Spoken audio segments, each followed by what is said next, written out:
আমি তো আওয়ামী লীগের একদম ঘরের মধ্যে লোক ছিলাম, আর বিএনপির ঘরের মধ্যে আছি এখনো পর্যন্ত। এই দুটো দলের একেবারে টপ অফ দ্য লেভেল আমি দেখেছি।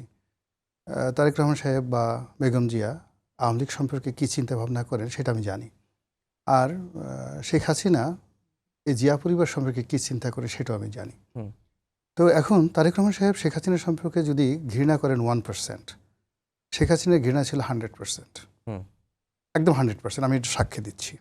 এই 100% থাকার পরেও তার হাতে কিন্তু অনেক স্কোপ ছিল, সে কিন্তু বিএনপিকে নিষিদ্ধ করতে পারত। এই যে আজকে বিএনপি যে কাজটা করছে সেই কাজটা শেখ হাসিনাও করতে পারতো, সে কেন করেনি?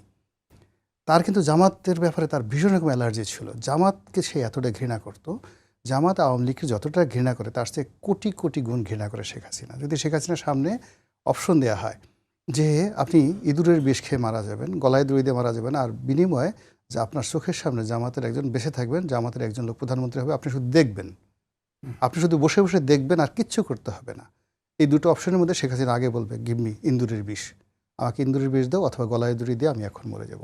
সেই জামাতকে সে এক্সিকিউটিভ ক্ষমতা করছে, কিন্তু সংসদে আইন পাশ করে কিন্তু সেই জামাতকে নিষিদ্ধ করেনি।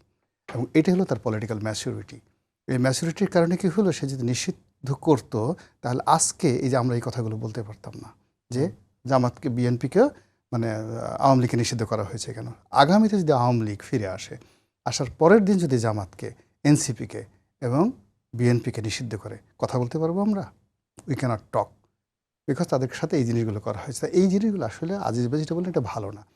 রাজনীতি হলো মানুষের হিউম্যান বিহেভিয়ার এবং চিন্তার সর্বোচ্চ জায়গা। এখানে আমি কথা বলবো, আপনি কথা দিয়ে মোকাবেলা করবেন, আমি লিখবো, আপনি আমার লেখা দিয়ে মোকাবেলা করবেন, আমি শক্তি দেখাবো, আপনি আমার সাথে শক্তি দেখাবেন, যেই রকম আমি দেখাবো আমার সাথে হুবহু সেম জিনিস।